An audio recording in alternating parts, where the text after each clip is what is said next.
मुझसे पहले बनारसी दास ग्रोवर जी इस मंदिर के मुख्य सेवक थे। तो एक दिन सभी बुजुर्ग बैठे थे तो चर्चा चल रही थी कि मंदिर का नया स्वरूप होना चाहिए।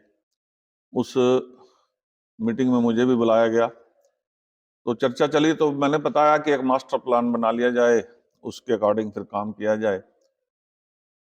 अचानक हमारे मुख्य सेवक बनारसी दास ग्रोवर जी बीमार हो गए। तो उन्होंने मुझे और सेतिया जी को, मनोहर सेतिया जी को, जो उस समय जनरल सेक्रेटरी थे, उनके साथ हम दोनों को घर बुलाया। तो उन्होंने कहा भी ऐसे ऐसे बात है कि मैं अब लंबा समय नहीं रहूंगा, तो ये चाबियां हैं और मंदिर संभालो और इस मंदिर का एक भव्य निर्माण भी करो।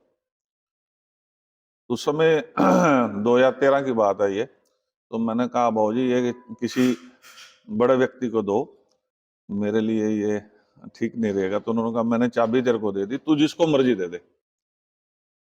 बस उसके बाद एक संकल्प ले लिया कि इस मंदिर की एक भव्य स्वरूप बनाना है। 1-2 साल तो लगभग मैं मंदिर ही देखता रह गया। कभी लुधियाना के मंदिर, कभी वृंदावन के मंदिर, जहां भी कोई कहता था कि यहाँ का मंदिर बहुत अच्छा है, तो वहां उस मंदिर में मैं जरूर जाता था। लुधियाने के शिव मंदिर की बहुत तारीफ करी, एक राधा कृष्ण मंदिर है, गौशाला है, उसकी बहुत तारीफ करी। वृंदावन के 4-5-6 मंदिर देखे और भी कहीं जगह मंदिर देखते रहे। एक विद्वानों से बात भी होती रही। तो एक जगह ऐसी बात चली कि जो मंदिर बनाया जाए वो भव्य बनाया जाए, तो ऐसा मंदिर बनाया जाए जो 100-200 साल चले।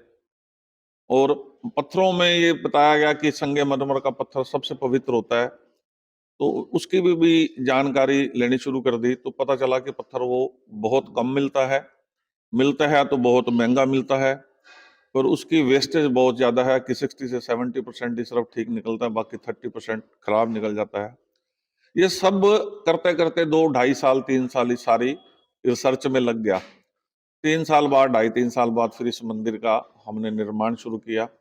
हमारे एक आर्किटेक्ट थे, सरदार जी थे, दिल्ली से थे। तो उनके माध्यम से फिर मकराने भी मैंने आना जाना शुरू किया। तो धीरे धीरे ठाकुर जी का ये काम है, उन्हीं के दिखाए रास्ते पे चलते रहे और उन्हीं के दिखाए रास्ते पे चलते हुए आज मंदिर इस जगह पहुंच गया। कब तक कार्यक्रम रहेगा? मूर्ति प्राण प्रतिष्ठा का हमारा कार्यक्रम 19 जनवरी से प्रारंभ है। और जब एक मंदिर ये भव्य रूप ले गया तो हमने ये सोचा कि इसकी मूर्ति प्राण प्रतिष्ठा भी बड़ी भव्य होनी चाहिए। इसके लिए मूर्ति प्राण प्रतिष्ठा के लिए लोकल ब्राह्मणों से भी बहुत बात की गई। तो कई लोकल ब्राह्मणों ने हमें यह सुझाव दिया कि आप बनारस से इन विद्वानों को बुलाओ, उनके विधि विधान से ही इस मूर्ति प्राण प्रतिष्ठा को करवाओ। तो हम लोगों ने फिर बनारस के विद्वानों से बातचीत की। तो 16 विद्वान 18 जनवरी को यहाँ आ जाएंगे, जिसमें 2 आचार्य हैं, 16 ब्राह्मण हैं, जिनके द्वारा ही इस मूर्ति प्राण प्रतिष्ठा का आयोजन होगा। और बड़े भव्य आयोजन होगा। सुबह 8 बजे से लेकर 10 बजे तक जिन यजमानों ने स्वरूप भेंट किए हैं, उसमें गौरव भाटिया जी, शिव मल्होत्रा जी, इन लोगों ने राम दरबार मंदिर को स्वरूप के रूप में भेंट किया है। और मदन डुडेजा जी के परिवार ने राधा कृष्ण जी का स्वरूप भेंट किया है। राजेंद्र जैन जी ने लक्ष्मी नारायण जी का, विजय डावर जी ने शिव परिवार का, और उनके बड़े भाई राजेश डावर जी ने माता जी का स्वरूप भेंट किया है।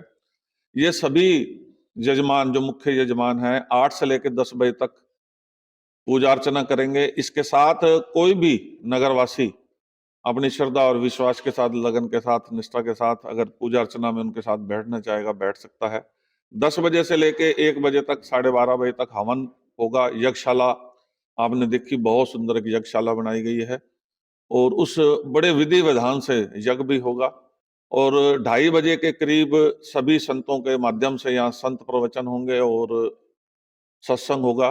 5:30 बजे बनारस की हम सब जानते हैं कि आरती बहुत मशहूर है, गंगा आरती बहुत मशहूर है।